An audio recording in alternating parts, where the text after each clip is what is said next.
Welcome back everybody here to another video on Johnson Racing. It's your favorite German potato, and today we're coming to a long time requested video, and now it's time.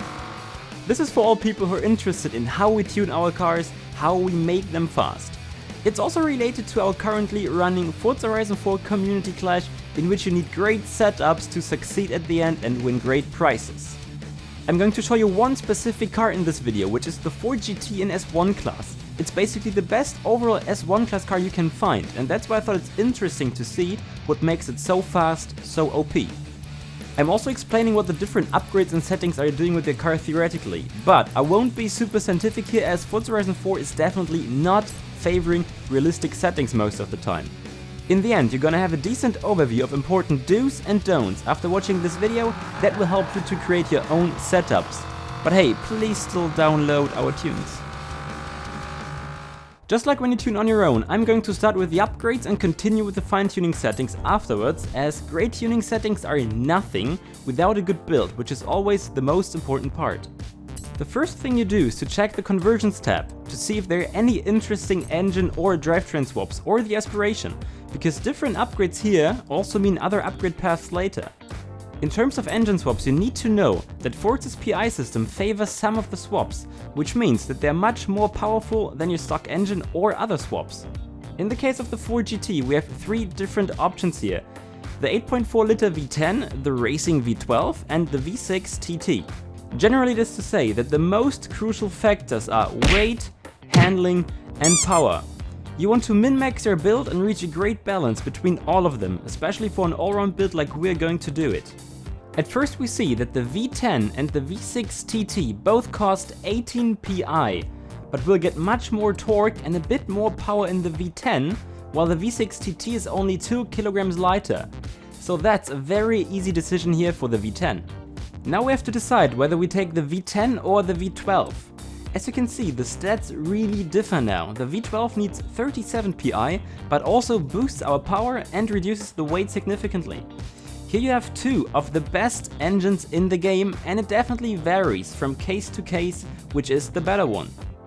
To be sure, eventually we would need to try both to see which fits better into the class we want to race. And that's what we did, and I can tell you that the V10 is the go-to engine in this case, because it gives you much more torque than the V12, while still having basically the same power and weight after finalizing the build. Honestly, the drivetrain swap is a pretty controversial topic in Forza Horizon 4, as many people say Awd cars are completely OP. And as it happens, some people are even quitting to play the game because of that. With stock settings, our Ford GT is an RWD car and the Awd swap costs 5 points. There are even other cars where it's almost for free. Since the car we want to tune is going to be made for race purposes, we want to go with the Awd swap because you have a much better launch as well as low speed acceleration out of corners. Besides, your car is much easier to control if you get pushed out in battles and need to race on the grass for a while. Handling and overall acceleration are slightly worse due to increased weight if you install the Awd swap, but it's worth it eventually. In many cars, RWD can actually be faster when you simply look at the lap times. That's why there are many RWD cars up in the leaderboards. But there you're also alone on the track, and you won't get overtaken by half of the field at the start, which you have to overtake in 2.5 minutes. That's how long most races are. With an aspiration conversion, you can change how air flows into your car's engine. In the case of the Ford GT, we can decide whether we want to use a twin turbo, a positive displacement supercharger, or a centrifugal supercharger. Generally, we can say that if you can choose the centrifugal supercharger, always install it, as it gives you the best value for your PI. The extra weight you can save with the turbos isn't worth the 8 PI it costs. To get rid of some weight, you should rather look out for some lighter rims or the driveline, but that's something we're talking about later. In our case, these extra 8 PIs helped us to install some other very important upgrades, what wouldn't have been possible with turbos. And the positive displacement supercharger is one of these upgrade parts that you'll never need if you have other aspirations to choose. And that leads us straight to the aero parts, and here we have to decide if we want to increase our downforce by installing a front bumper or a rear wing. To be honest, it's always pretty difficult to tell if you really need these upgrades, if they really make you faster, if they're worth a PI, especially in S1 class. In the 4GT we installed them because in comparison it gives you more downforce than in other cars of its class. That's something you'll see specifically when we head to the tuning part of the video.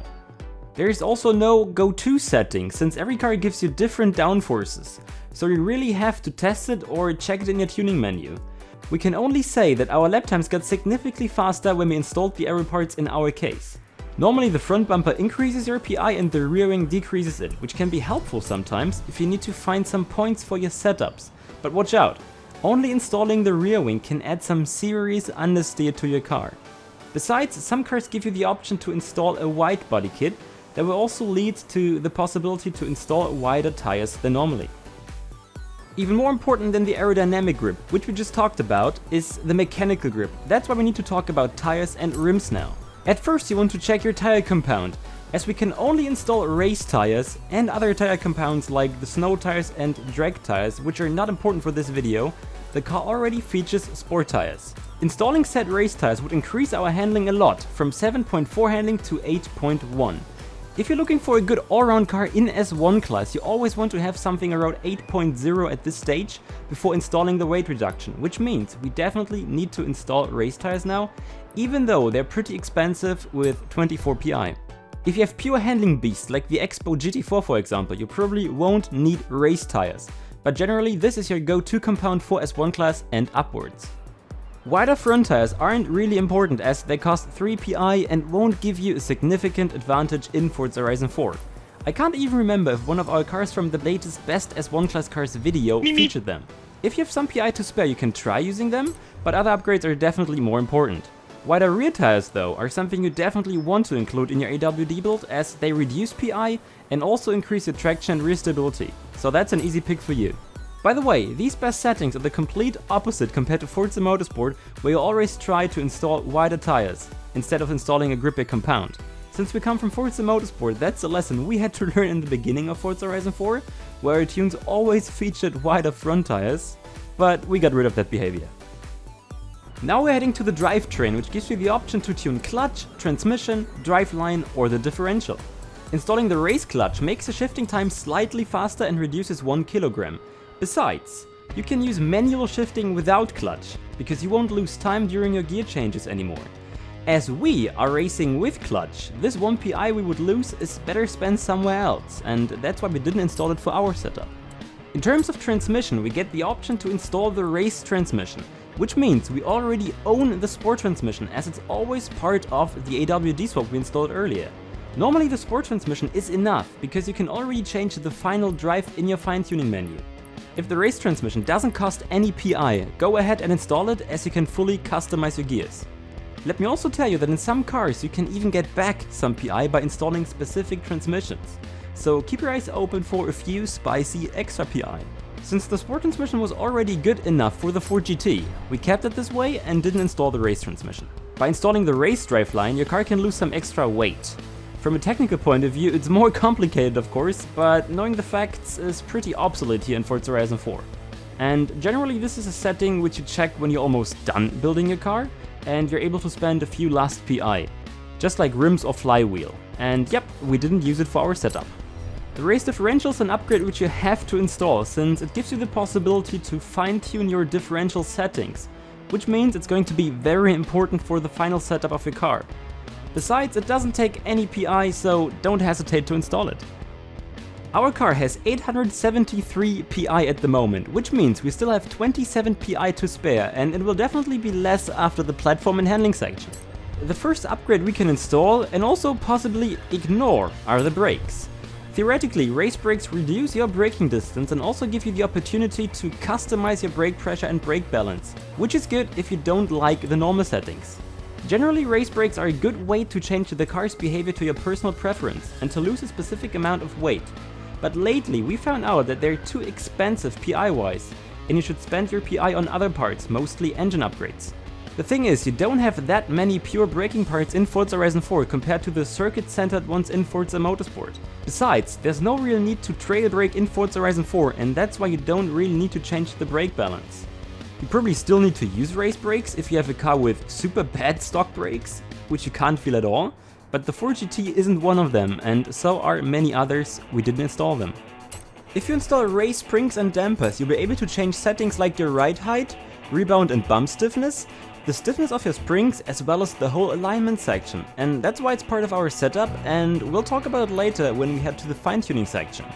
But race springs and dampers are another case of would be nice to include them in your build, but they aren't one of the most crucial parts nowadays, and that used to be different. In general, the stock settings in Forza Horizon 4 work pretty well, especially when they feature AWD, so that you mostly look for more power or less weight when you build the car than for detailed suspension settings. Don't get me wrong, they'll definitely improve the quality of your car, but since we always have to check if it's worth the PI and if it's the best way for a good power, weight and handling balance, it's one of the later aspects you're looking for in this game, respectively in this class. When the race suspension is a nice-to-have option, then the anti-roll bars are a must-have, since they are the most effective way to improve the turning capabilities and to find the best balance between under and oversteer. That's why it's one of the most important parts for your build, definitely install them. Compared to that, the roll cage is one of the most useless upgrade parts in the game. In theory, a roll cage adds stiffness to your car and changes the weight distribution. At the same time, it adds a lot of weight, and weight is generally something you want to avoid. I think that's something you've already learned in this video. In Forza Motorsport it can help sometimes, to increase the traction and stability of your car if you're racing a speed beast. That could be worth a try, but for an all-round build like we want to create it, you won't need it. And that leads us straight to another very important upgrade that you want to look at, the weight reduction. Since you want to get your car as light as possible, the race weight reduction is your go-to setting in this case. Less weight means your car will handle a lot better. In our case you'll get 8.7 handling and a better acceleration and launch, of course. With the weight reduction you'll get rid of 281 kilograms. That's something Weight Watchers will be proud of. All of the engine upgrades except the flywheel will increase the power of your car, which is basically a good thing. Unfortunately, our car already features 902 PI. That means we won't be able to install something helpful to our build here. But this isn't a big problem, as the car is already powerful enough with 560 kilowatts, so 761 horsepower, thanks to our engine swap and the Centrifugal Supercharger. But as I don't want to leave you alone with these settings, I guess there are a lot of people watching just to get a decent understanding of tuning in general. I'm gonna tell you which engine parts are generally the best, respectively the first ones you want to install. From the ones you see right now, you should check if your aspiration upgrade fits into the build, which would be the Centrifugal Supercharger in our case. Afterwards, the exhaust is one of the best upgrades to install because it gives you a great amount of power and weight reduction for the PI you're spending. And now it's already getting a bit more difficult as you have more options, which also differ from car to car. You can also check the displacement or the pistons, but like I said in the beginning of the video, in the end it's all about min-maxing the build of your car, and here it all comes together. But now our car still has 902 PI in S2 class, and we want it to be in S1 class with 900 PI. What are we doing now? Starting from the beginning because we messed it up? No. As we just talked about min-maxing everything at the end, there are some final touches to make slight adjustments. On the one hand, you have upgrade parts like flywheel, driveline, clutch or lighter rims, which you can include if you still have like 1 or 2 PIs left to spare. But that's not the case this time. That's why we need to find something to reduce 2 PIs. You can either go for the intercooler, which adds weight and gives you more power, or you change the rim style and rim size of your car, and that's what we did when we tuned the Ford GT.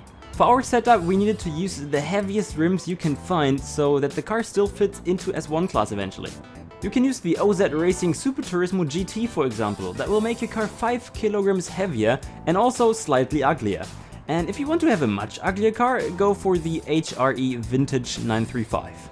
To finally fit into S1 class, we head to the rear rim size and install the 20-inch rear rims, and our build is finally completed. And now we're halfway done in the tuning process of creating one of the most OP cars in the game. But I won't stop now, we won't cut it into 2 videos, let's continue with the fine-tuning section. The upgrades are the more important part for a tuning setup, but without tweaking your fine-tuning settings, our car won't be OP, and that's what we want to accomplish, like stated in the video title. Like already teased in the introduction, great tuning setups in Forza Horizon 4 aren't too connected to what we would call realistic settings. Nevertheless, I'm gonna tell you what the settings are generally doing to your car, and then we'll talk about the best values. In the Tires tab, you're able to change the settings of your front and rear tire pressure. To be honest, the description to the right is pretty good to get a decent understanding of the theory behind these settings, and I probably couldn't explain it better.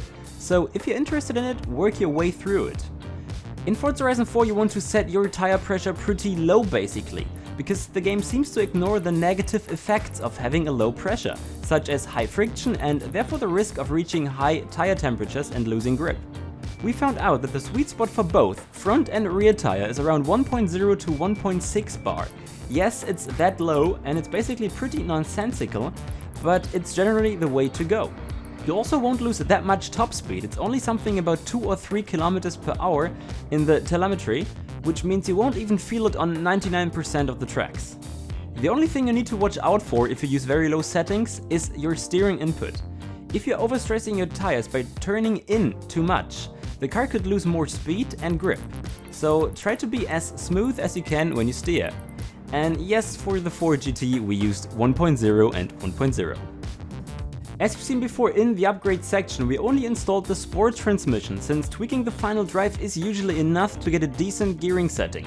If you lower the value, you increase the length of your gears, you'll get a higher top speed theoretically, but your acceleration will become slower.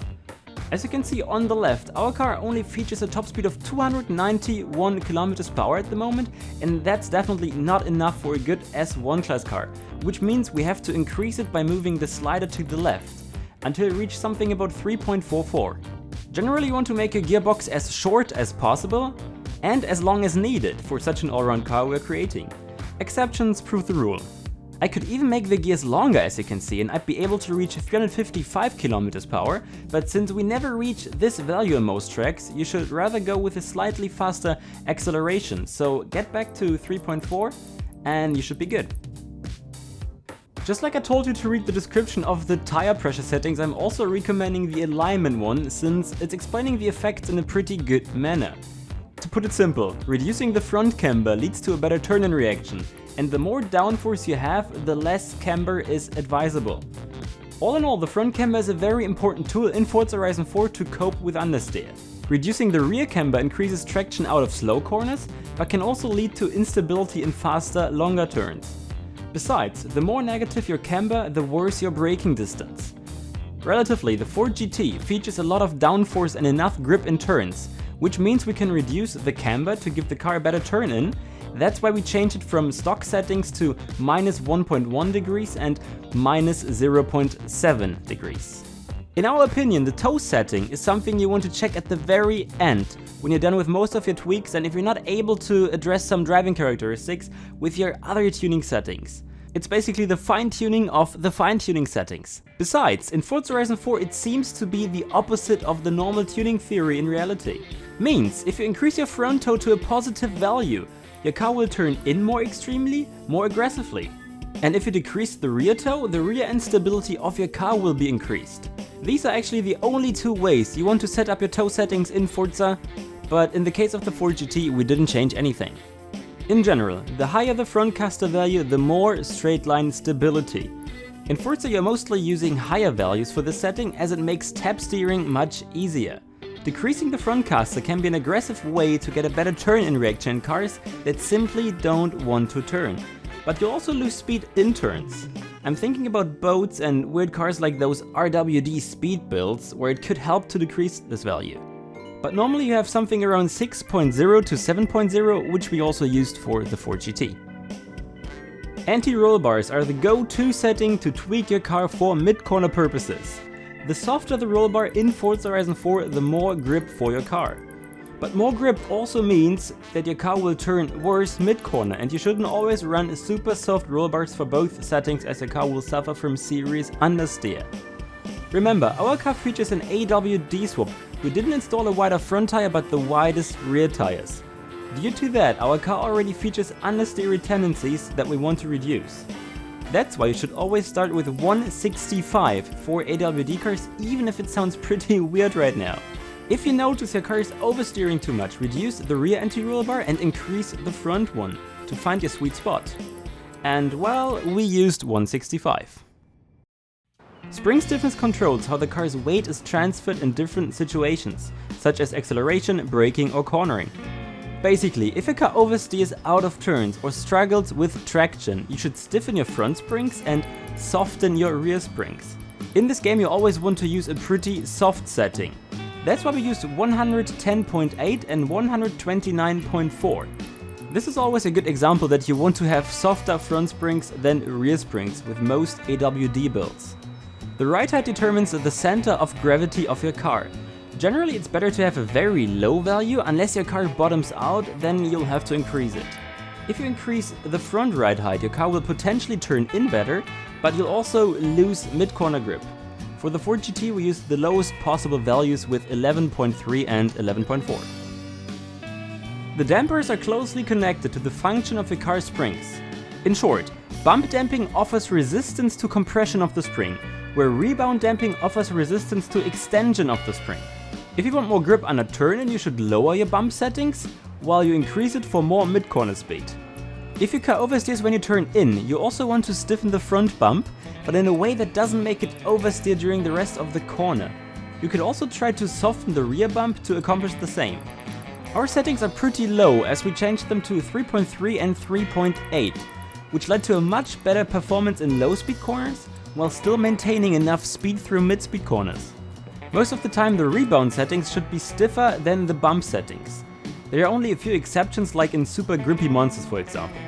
If you lower your front rebound, your car will tend to oversteer in corner entries, but will oversteer less in corner exits.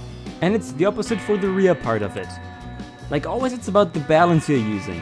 We changed the stock settings to 12.1 and 11.6, which means we also changed the balance of it as the car is already turning in perfectly, and we wanted to carry more speed through the corner.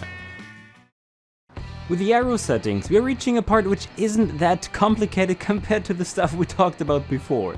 Basically, if you put more downforce on your front wing, your car will tend to oversteer, while putting more downforce on the rear wing increases understeer in corners, where you need aerodynamic grip, such as mid or high speed corners.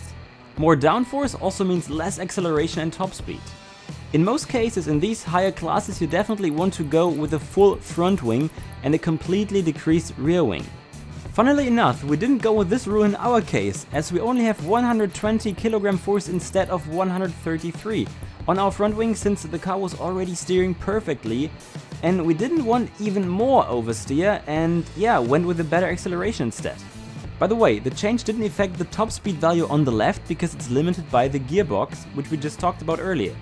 If it was longer, the car would have got faster now.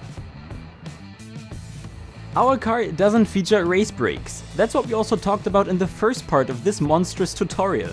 If we had race brakes, we could change the balance as well as the pressure. Regarding the brake balance, we mostly shifted to the rear to a value of about 45%, so that the car gets a bit more stable when we brake, and it also makes it easier to trail brake. In terms of braking pressure, it's all about personal preference. There's no right, there's no wrong. Well, except 0% of course if you don't want to die. And we always use 200% though. The differential allows the tires to rotate at different rates. Theoretically, very high acceleration values should lead to some serious understeer on power, since inside and outside tires would rotate at the same rate.